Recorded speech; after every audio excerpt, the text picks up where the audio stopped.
Selamat sore remaja. Sore. Ada haleluya. Puji Tuhan. Ada puji Tuhan. Haleluya. Haleluya, puji Tuhan. Amin. Puji nama Tuhan. Saya percaya bahwa teman-teman semua dalam keadaan sehat. Mari kita buka hati kita untuk Tuhan. Mari kita lebih sungguh-sungguh di dalam kita menyembah Tuhan. Buka hatimu untuk Tuhan. Dimanapun kita berada, kita percaya bahwa Tuhan akan menjamah kita. Amin. Terima kasih Tuhan. Terima kasih Tuhan buat kesempatan yang indah ini Tuhan. Kami masih tetap bisa Tuhan menyembah-Mu Tuhan, meninggikan nama-Mu Tuhan, memuji nama-Mu Tuhan. Itu semua karena anugerah-Mu Tuhan. Terima kasih Tuhan. Terima kasih Yesus. Kami bersyukur Tuhan buat setiap kesempatan yang telah Engkau berikan Tuhan. Terima kasih Tuhan. Terima kasih Tuhan. Seperti rusa rindu sungaimu, jiwaku rindu Engkau. Kaulah Tuhan hasrat hatiku, ku rindu menyembahmu. Kaulah kekuatan kami. Kaulah kekuatan dan perisaiku,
Kami mau mengundang-Mu Tuhan.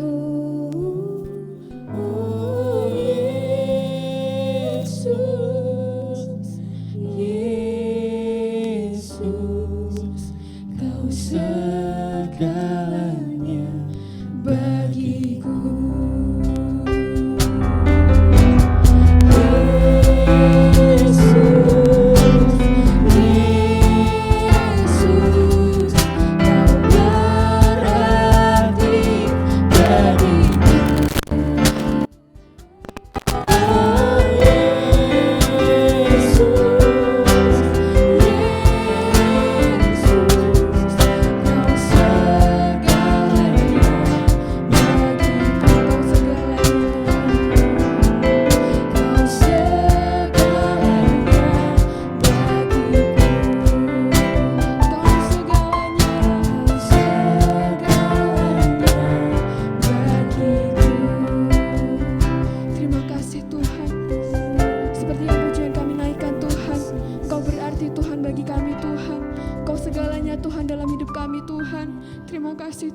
Kesempatan yang indah ini Tuhan.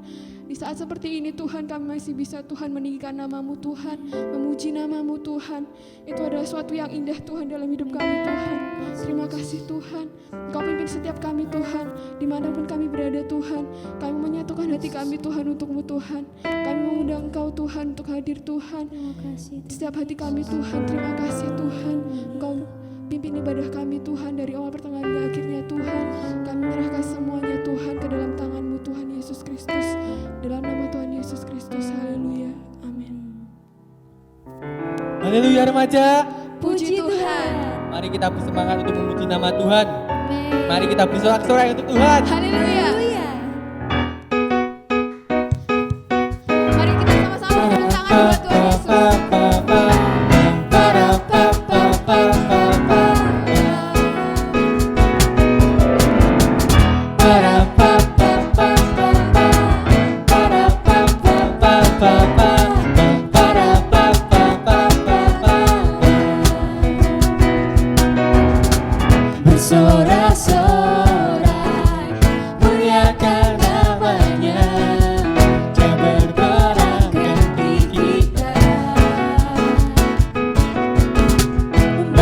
tepuk tangan buat Tuhan Yesus.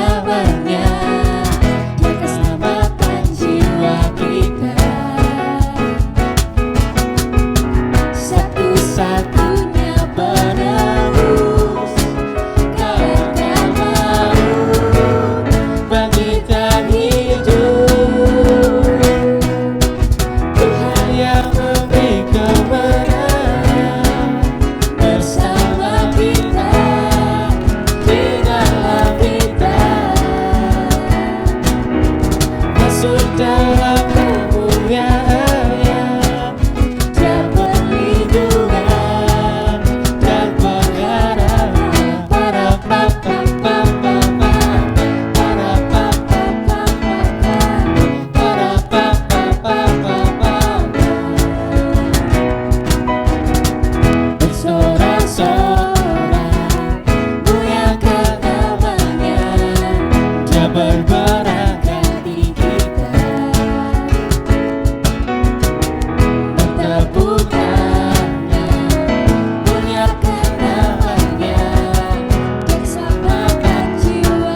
perlindungan dan pengharapan.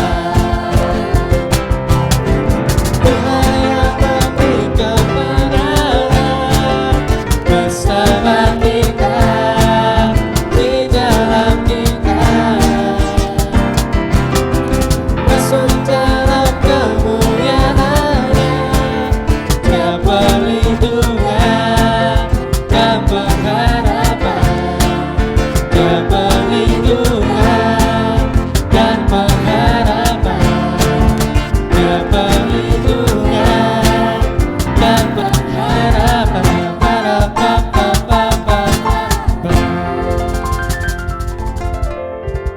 Haleluya, puji Tuhan. Tiba saatnya kita akan mendengarkan sebagian dari firman Tuhan.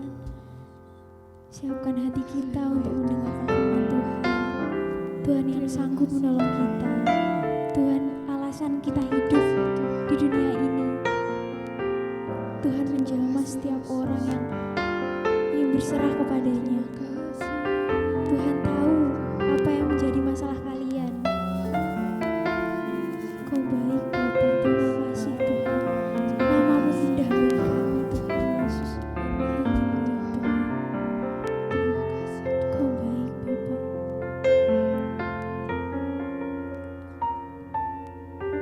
Ku hidup karena anugerah-Mu.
Bapa tidak pernah meninggalkan kami semua.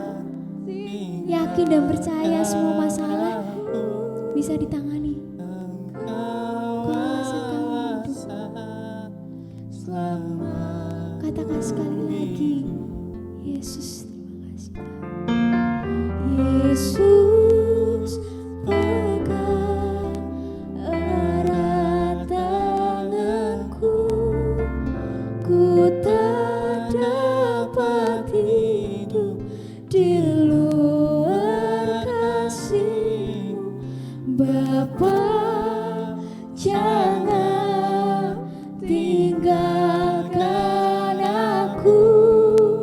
Engkau alasan samaku hidup. Yesus, pegang erat tanganku, ku tak dapat hidup di luar kasih. Bapa, jangan tinggalkan aku. Engkau alasan samaku hidup.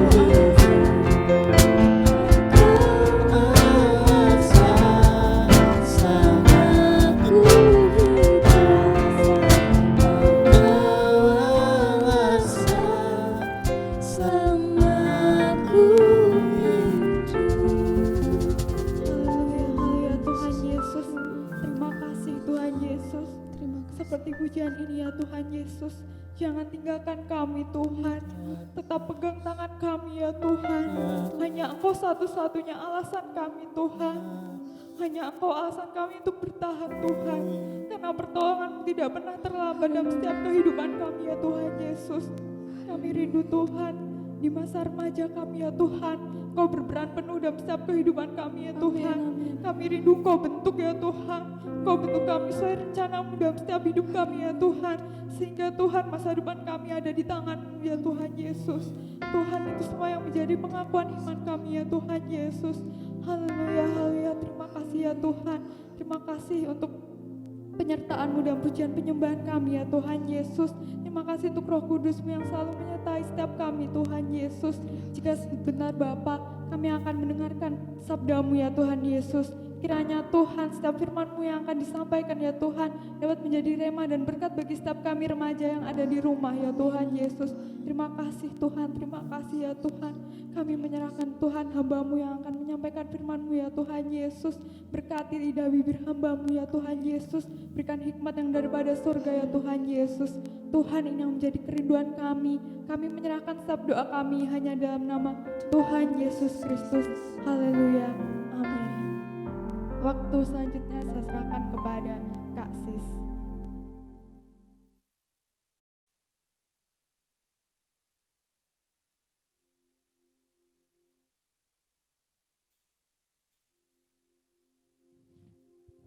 Haleluya. Puji nama Tuhan, semua adik-adik remaja yang dikasihi oleh Tuhan Yesus. Pada saat sore hari ini kita bersyukur kepada Tuhan karena Tuhan masih memberikan kesempatan untuk kita dapat beribadah kepada Dia, dan kita tahu bahwa setiap ibadah kita itu menyenangkan hati Tuhan. Dan pada saat sore hari ini mari kita mendengarkan firman Tuhan, suara Tuhan, isi hati Tuhan. Kita terima apapun yang mau Tuhan sampaikan pada saat sore hari ini kepada kita. Karena kita percaya bahwa setiap firman Tuhan itu akan mengubahkan kita, yang akan menuntun kita, dan akan memperbaiki setiap kelakuan kita dan mendidik kita dalam kebenaran. Dan puji nama Tuhan, pada saat sore hari ini firman Tuhan datang kepada kita, dan kakak akan membawakan firman Tuhan dengan tema Yesus alasanku hidup. Dan mari kita bersama-sama kita buka di dalam Yohanes, Injil Yohanes pasal 15 ayat yang kelima.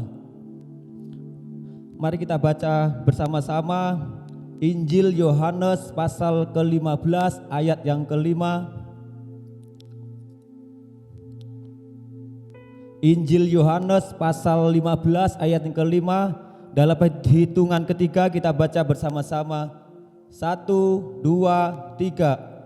Akulah pokok anggur dan kamulah ranting-rantingnya. Barang siapa tinggal di dalam aku dan aku di dalam dia, ia berbuah banyak, sebab di luar aku kamu tidak dapat berbuat apa-apa. Puji nama Tuhan. Di sini kita sering mendengar firman Tuhan ini bahwa akulah pokok anggur dan kamulah ranting-rantingnya. Kita adalah sebuah ranting dan Tuhan adalah pokok anggurnya. Maka di sini firman Tuhan datang kepada kita mengingatkan kita bahwa begitu pentingnya untuk kita melekat kepada Tuhan, untuk kita menempel kepada pokok anggur kita, yaitu Yesus Kristus. Kakak akan membawakan ilustrasi, yaitu kita tahu bahwa ketika kita melihat ranting yang terlepas dari pohonnya, maka kita melihat bahwa ranting itu akan mengalami layu, dan ranting itu akan kering, dan ranting itu akan pada akhirnya dibakar dan tidak berguna menjadi apa-apa. Begitu juga dengan kehidupan kita. Maka begitu penting untuk kita melekat kepada Tuhan. Dan di sini kakak akan menekankan pada ayat yang kelima bagian B, yaitu dikatakan bahwa barang siapa tinggal di dalam aku, ia berbuah banyak. Dan barang siapa tidak tinggal di dalam aku, ia tidak dapat berbuat apa-apa. Sini firman Tuhan menegaskan kepada kita dengan keras, yaitu mengingatkan kita bahwa begitu pentingnya untuk kita tinggal di dalam Tuhan. Di sini yang bagian B yang kakak tekankan bahwa barang siapa tinggal di dalam aku, ia berbuah banyak. Maka begitu pentingnya untuk kita berbuah, yaitu kita harus melekat kepada Tuhan. Dan juga di bagian terakhir di sini dikatakan juga, jika di luar aku kamu tidak dapat berbuat apa-apa. Mungkin adik-adik akan berpikir bahwa kak, itu di luar sana banyak kok orang yang tidak mengenal Tuhan, tetapi mereka hidupnya fine-fine aja. Bahkan tetangga-tangga saya, orang tua teman saya, ada banyak hidupnya makmur, dia kaya, apa saja dia minta semua dipenuhi. Tetapi satu hal adik-adik yang mau kakak saya ingatkan kepada adik-adik bahwa kelebihan adik-adik adalah adik-adik mempunyai jaminan keselamatan. Firman Tuhan dengan jelas mengatakan bahwa ketika kamu tidak tinggal di dalam aku, kamu tidak dapat berbuat apa-apa, yaitu secara rohani. Jika kita tidak tinggal dalam Tuhan, maka kita akan mengalami kekeringan. Ketika kita doa, ketika kita hancur hati, tapi kita tidak merasakan apa-apa. Yaitu kenapa? Karena kita tidak tinggal dalam Tuhan.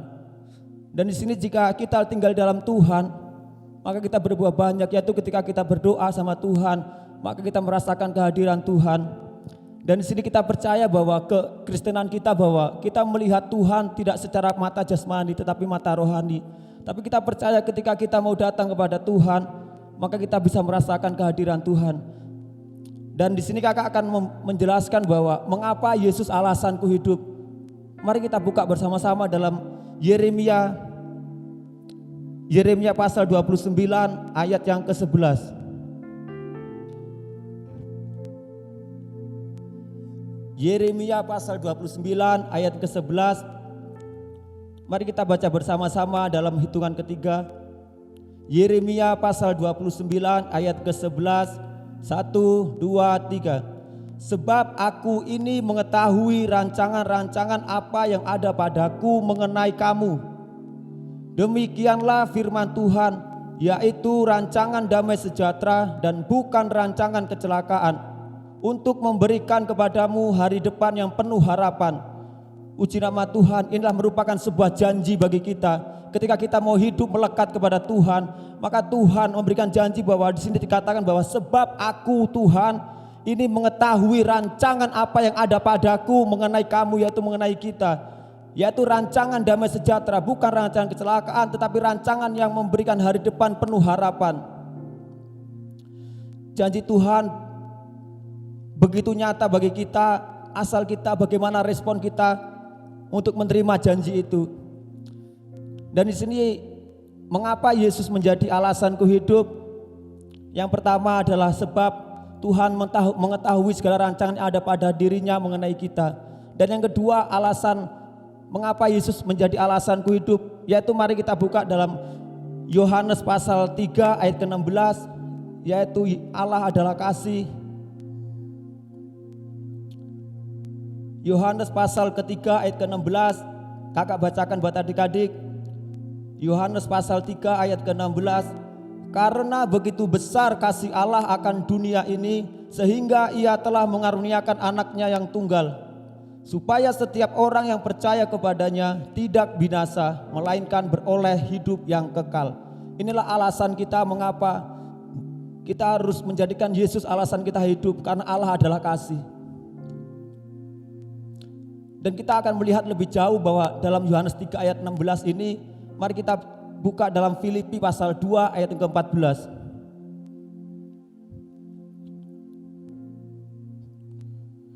Filipi 2 pasal 2 ayat ke-3 sampai 11.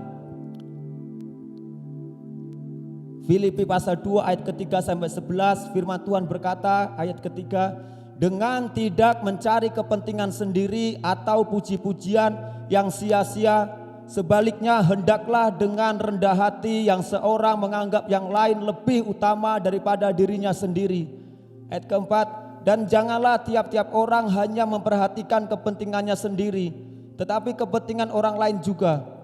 Hendaklah kamu dalam hidupmu bersama menaruh pikiran dan perasaan yang terdapat juga dalam Kristus Yesus, yang walaupun dalam rupa Allah tidak menganggap kesetaraan dengan Allah itu sebagai milik yang harus dipertahankan, melainkan telah mengosongkan dirinya sendiri dan mengambil rupa seorang hamba dan menjadi sama dengan manusia. Ayat ke-8, dan dalam keadaan sebagai manusia, Yesus telah merendahkan dirinya dan taat sampai mati, bahkan sampai mati di kayu salib. Ayat ke-9, itulah sebabnya Allah sangat meninggikan dia dan mengaruniakan kepadanya nama di atas segala nama, supaya dalam nama Yesus bertekuk lutut segala yang ada di bumi dan yang ada di atas bumi dan yang ada di bawah bumi. Ayat 11 kita baca bersama-sama. 1, 2, 3. Dan segala lidah mengaku Yesus Kristus adalah Tuhan bagi kemuliaan Allah Bapa. Puji nama Tuhan. Yohanes 3 ayat 16 dikatakan bahwa begitu besar kasih Allah akan dunia ini, sehingga ia mengaruniakan anaknya yang tunggal, supaya setiap kita tidak binasa melainkan beroleh hidup yang kekal. Jika kita pelajari dalam ayat Yohanes 3 ayat 16 tadi, itu adalah kerinduan seorang bapa. Kakak akan berikan contoh ilustrasi seorang ayah. Bagaimanapun, dimanapun namanya seorang ayah, pasti ia merindukan, menginginkan anak-anaknya dapat berkumpul tinggal bersama dengan dia. Begitu juga dengan Bapa, begitu merindukan kita untuk kita kembali kepada Dia, kembali ke pangkuannya, tinggal bersama-sama dengan Tuhan, yaitu di dalam taman Firdaus, dalam kerajaan surga, dalam kehidupan kita, kehidupan yang kekal nanti akan kita tinggali bersama dengan Tuhan. Dan di sini kita tahu bahwa setiap manusia sudah berbuat dosa, dari nenek moyang kita Adam dan Hawa. Dalam Roma dikatakan bahwa semua orang telah kehilangan kemuliaan Allah. Dalam Roma juga dikatakan bahwa upah dosa adalah maut. Maka kita tahu bahwa harus ada seseorang yang dapat menebus kita, mengambil kita dan membawa kita pulang, yaitu Yesus sendiri dan Allah sendiri yang merelakan anaknya yang tunggal, yaitu Yesus Kristus, untuk turun ke bumi. Dan di sini dikatakan bahwa kita belajar dari teladan kita, yaitu Tuhan Yesus Kristus, bahwa Ia yang tidak menganggap kesetaraannya dengan Allah itu sesuatu yang harus dipertahankan. Tetapi ia telah mengosongkan dirinya dan ia telah merendahkan dirinya dan bahkan taat sampai mati. Dan ia mengambil rupa seorang hamba untuk menjadi sama seperti dengan kita. Puji nama Tuhan. Kita sudah belajar dari pokok anggur, dari teladan kita Yesus Kristus. Jika kita kembali dalam ayat pokok kita, yaitu dalam Yohanes 15 ayat 5, saya katakan bahwa akulah pokok anggur dan kamu ranting-rantingnya. Dan di bagian yang ke B, saya tegaskan bahwa barang siapa tinggal di dalam aku, ia berbuah banyak. Dan barang siapa tidak tinggal di dalam aku, ia tidak dapat berbuat apa-apa. Dan tadi kita sudah pelajari bahwa mengapa Yesus menjadi alasanku hidup, karena Yesus mengetahui masa depan kita. Dalam Yeremia 29 ayat 11 kita tadi sudah baca bahwa aku ini mengetahui segala rancangan yang ada padaku mengenai kamu, yaitu bukan rancangan kecelakaan tapi rancangan damai sejahtera, rancangan yang memberi hari depan penuh pengharapan. Dan ia telah membuktikan bukan cuma janji saja yang dia berikan, tapi nyawanya sendiri. Tadi kita sudah pelajari dalam Yohanes 3 ayat 16 bahwa begitu besar kasih Allah akan dunia ini, sehingga ia mengaruniakan anaknya yang tunggal, supaya setiap kita tidak binasa melainkan beroleh hidup yang kekal. Dan kita sudah pelajari dari kehidupan Kristus, yaitu bahwa ia telah mengosongkan dirinya, ia telah meninggalkan tahtanya, rela turun demi kita untuk menyelamatkan kita. Dan di ayat yang ke-11 tadi kita baca bahwa dan segala lidah mengaku Yesus Kristus adalah Tuhan bagi kemuliaan Allah Bapa. Sehingga kita menjadi layak untuk menjadi anak Bapa. Sehingga sudah tidak ada lagi batas sekat yang menghalangi kita untuk bertemu dengan Bapa. Dimanapun kita bertemu dengan Bapa, mau di jalan, mau naik motor, mau dimanapun kita membutuhkan Bapa, mari kita berseru dengan segenap hati, maka di situ pun Allah akan hadir kepada kita. Dan kita juga akan belajar dari tokoh Daud, bagaimana ia mengalami pertolongan Tuhan, yaitu dalam Mazmur 23 ayat 3 dikatakan, mari kita buka saja. Mazmur 23 ayat yang ketiga, firman Tuhan berkata, Mazmur 23 ayat ketiga, ia menyegarkan jiwaku, ia menuntun aku di jalan yang benar, oleh karena namanya. Ia menyegarkan jiwaku, ia menuntun aku ke jalan yang benar oleh karena namanya. Inilah alasan mengapa Daud menjadikan Yesus alasan dia hidup. Karena Yesus yang menyegarkan jiwanya dan menuntun jalannya kepada jalan yang benar. Dan kita juga akan belajar dari Rasul Paulus, yaitu tokoh di dalam kekristenan, seorang rasul yang menjadi teladan juga bagi kita. Bagaimana Rasul Paulus mengalami tekanan, bagaimana Rasul Paulus mengalami hal yang tidak mengenakan, bahkan ia ditolak, ia difitnah, bahkan ia dimasukkan dalam penjara. Tetapi Paulus tetap mempertahankan bahwa Yesus adalah alasan dia hidup. Yaitu bagaimana jika kita melihat dalam listnya, Rasul Paulus sudah lebih mengunjungi dari 25 kota. Dan kita tahu bahwa Rasul Paulus melewati itu semua bukan sesuatu yang mudah. Bagaimana ia harus melewati karam kapal, bagaimana ia harus mengalami kelaparan, bagaimana ia harus ditindas dan bahkan dimasukkan penjara.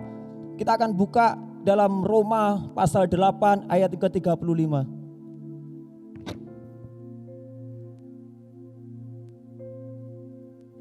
Roma pasal 8 ayat yang ke-35. Mari kita baca bersama-sama supaya firman Tuhan ini semakin hidup menghidupi kita.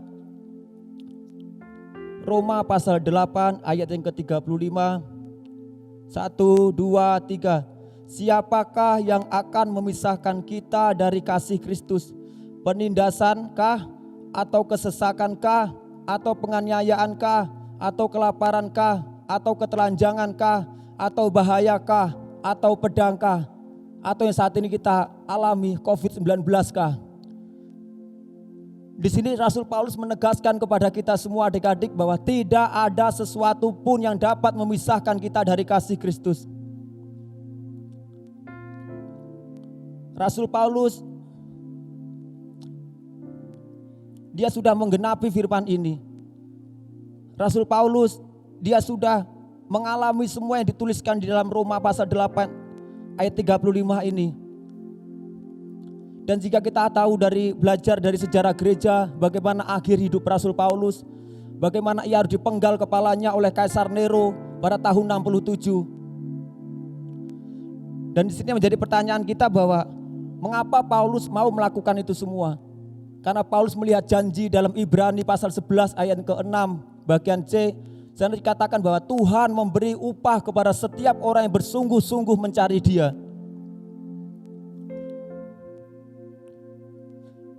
Di sini kita belajar dari keteladanan Rasul Paulus, bagaimana ia memberikan hidupnya total sama Tuhan, bukan setengah-tengah, tapi total ia berikan kepada Tuhan.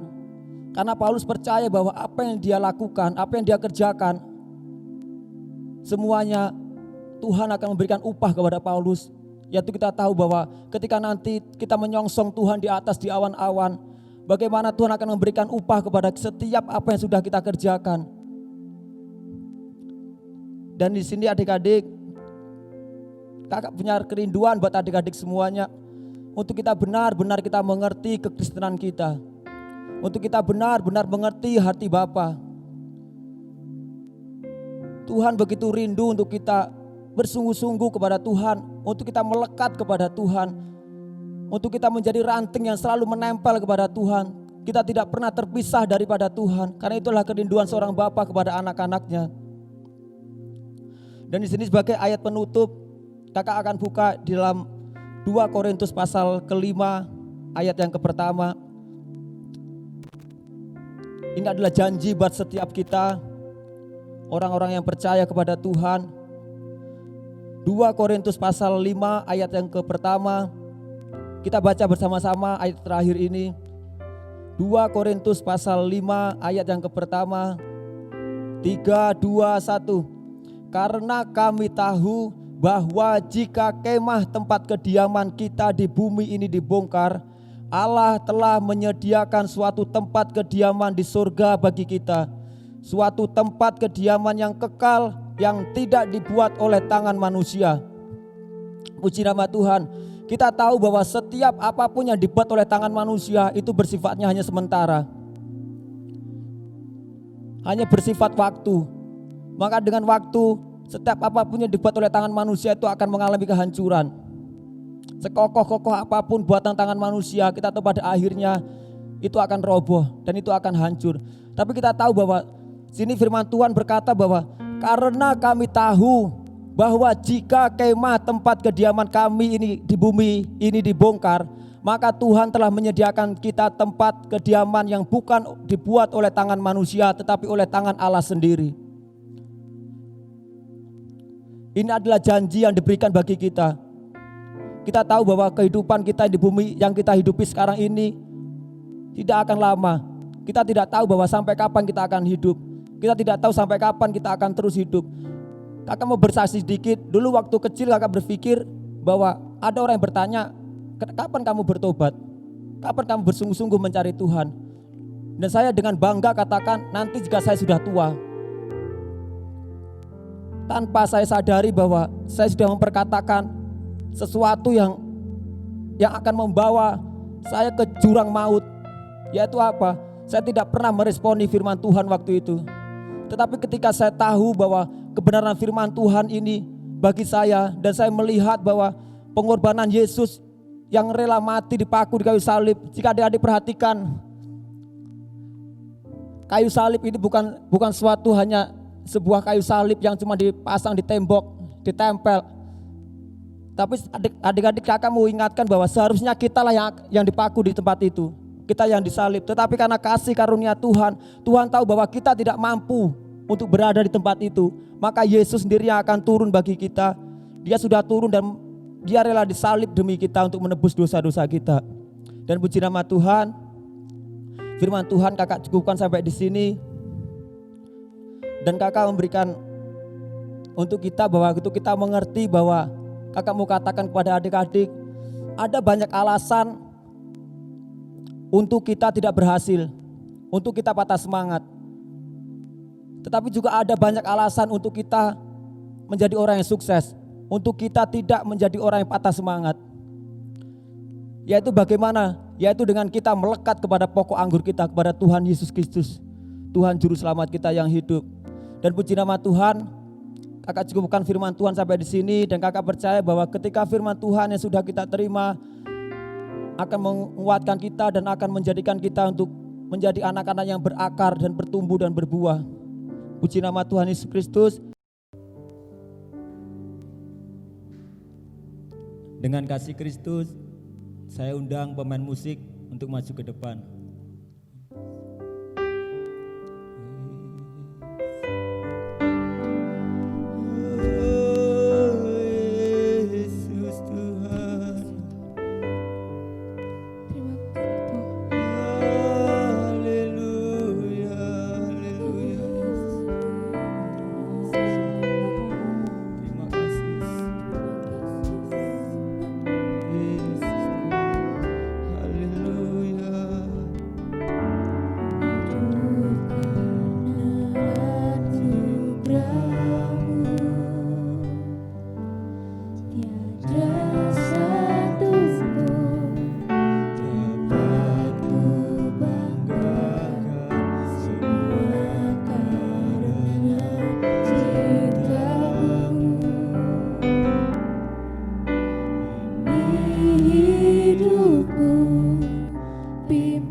adik-adik yang terkasih dalam nama Tuhan Yesus Kristus,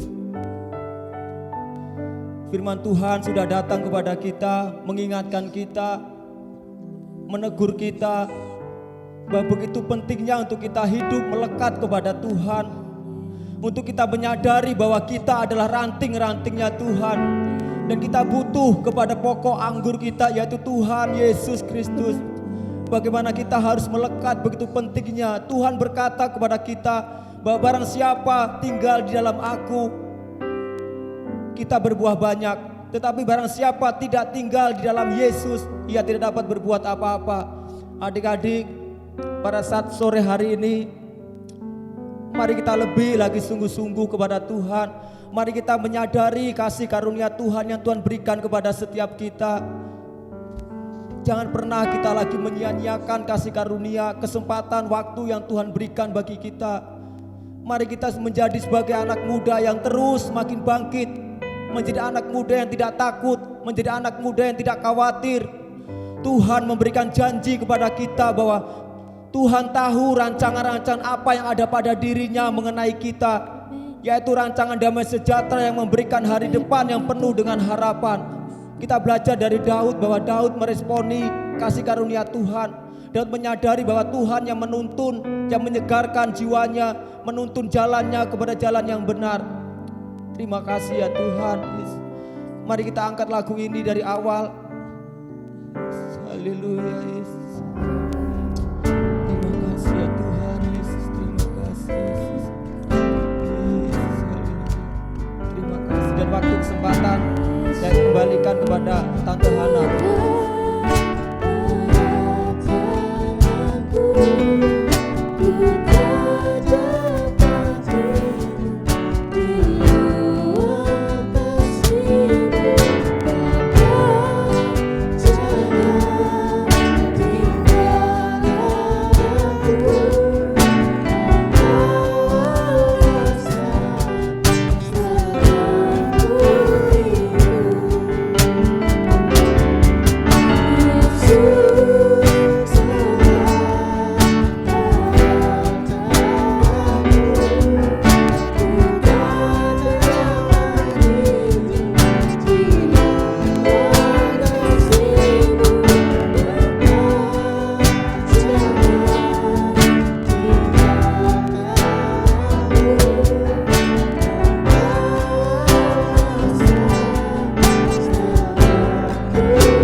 Selesainya kami boleh merasakan kemurahan-Mu yang luar biasa yang Kau berikan buat kami.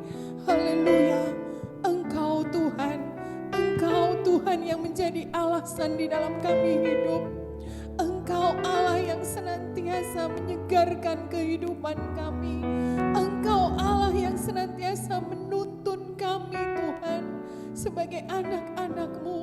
Haleluya, sehingga kami tidak salah langkah karena kami menyerahkan segenap hidup kami ke dalam tangan-Mu.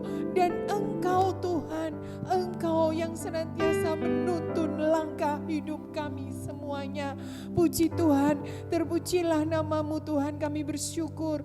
Haleluya, firman-Mu boleh meneguhkan, boleh mengingatkan kami semuanya untuk kami menyerahkan hidup kami ke dalam tuntunan-Mu. Puji Tuhan. Engkau memakai Tuhan hamba-Mu yang sudah melayani Engkau di dalam menyampaikan firman-Mu. Engkau pakai pelayanan hamba-Mu makin indah di bendang-Mu Tuhan. Engkau mengetahui pergumulannya. Bahkan Tuhan, saat ini kami juga menyerahkan anak-anak kami semuanya. Haleluya, haleluya. Engkau Allah yang senantiasa mengetahui setiap pergumulan anak-anak kami, baik yang ada di gereja maupun yang ada di rumah masing-masing. Kami menyerahkan semuanya ke dalam tangan-Mu. Engkau Allah yang senantiasa campur tangan masa depan mereka. Engkau Allah yang senantiasa memberkati mereka. Haleluya, Engkau juga Allah yang senantiasa memberkati orang tua mereka. Puji Tuhan, kami juga menyerahkan anak-anak kami Tuhan. Haleluya, yang saat-saat ini maupun dalam bulan-bulan ini sedang merayakan hari jadinya. Bapa, kami bersyukur Engkau sudah menjaga melindungi anak-anak kami. Haleluya, Engkau sudah menambahkan umur kepada mereka. Dan biarlah Tuhan, haleluya, mereka makin dewasa di dalam pengenalan akan Engkau. Engkau memberkati juga masa depan mereka masing-masing. Puji Tuhan, terpujilah namamu. Engkau memberkati anak-anak kami yang saat sore hari ini sudah terlibat di dalam pelayanan ibadah online saat sore hari ini. Engkau memberkati mereka satu persatu. Puji Tuhan, Engkau juga memberkati kami hamba-Mu. Berikanlah kemampuan buat kami di dalam membina, membimbing anak-anak ini Tuhan. Kami juga menyerahkan Tuhan Bapak Gembala kami ke dalam tangan-Mu. Engkau semakin haleluya senantiasa menambahkan hikmat marifat yang daripada-Mu. Haleluya, singkapkan rahasia firman-Mu di dalam membimbing kami jemaat yang ada. Engkau juga senantiasa menyehat-nyehatkan hamba-Mu. Puji Tuhan, terpujilah nama-Mu. Terlupa kami juga berdoa Tuhan untuk Indonesia.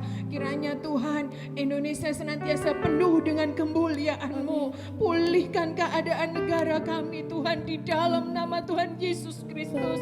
Haleluya.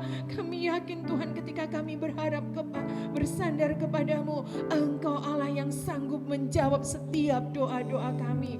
Puji Tuhan, terpujilah nama-Mu. Haleluya, mari kita mengangkat tangan kita ke atas. Biarlah berkat damai sejahtera dari Allah Bapa, cinta kasih dari putranya, kekuatan, penghiburan, penyertaan, perlindungan dari Roh Kudus menjadi milik kita semuanya sore ini sampai selama-lamanya. Dan kami menerima berkat-Mu dengan penuh ucapan syukur di dalam nama Tuhan Yesus Kristus. Haleluya. Amin. Puji Tuhan. Selamat sore, Tuhan memberkati.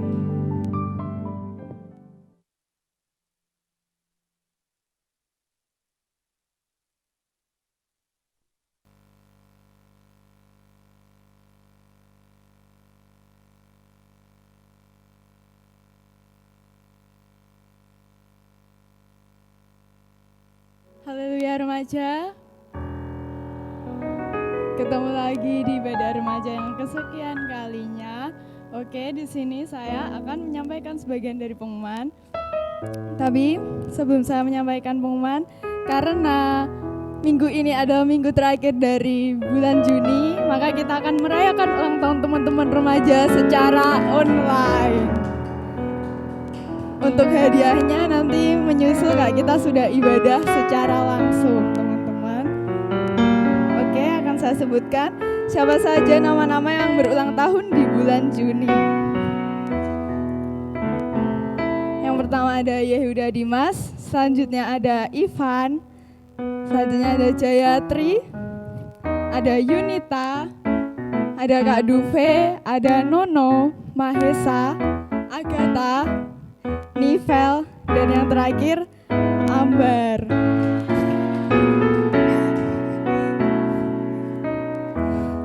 Ambar remaja baru ya teman-teman. Mungkin teman-teman ada yang tidak kenal, nanti Kak kita sudah ibadah secara langsung kenalan lagi. Oke, kiranya Tuhan Yesus memberkati teman-teman yang berulang tahun di bulan Juni, memberkati cita-cita teman-teman. Semoga cita-cita teman-teman selalu menyenangkan hati Tuhan Yesus. Amin. Terima kasih untuk semua pelayan pada saat sore hari ini, baik WL, singer, pemain musik yang ada. Tuhan Yesus memberkati. Dan pembicara kita Kak Sis, kiranya Tuhan Yesus memberkati dengan berkat yang melimpah yang daripada Tuhan. Amin. Oke teman-teman, mungkin kita sudah melaksanakan ibadah online remaja sudah lama, sudah berulang kali, tapi teman-teman tetap bawa pergumulan dalam doa, semoga wabah ini segera berakhir dan kita dapat beribadah secara biasanya, kita dapat bertegur sapa seperti biasanya, bertemu kembali memuji Tuhan di gereja bersama-sama. Teman-teman tetap bawa pergumulan ini dalam doa teman-teman pribadi, dan Tuhan Yesus memberkati. See you di ibadah remaja selanjutnya. Dadah.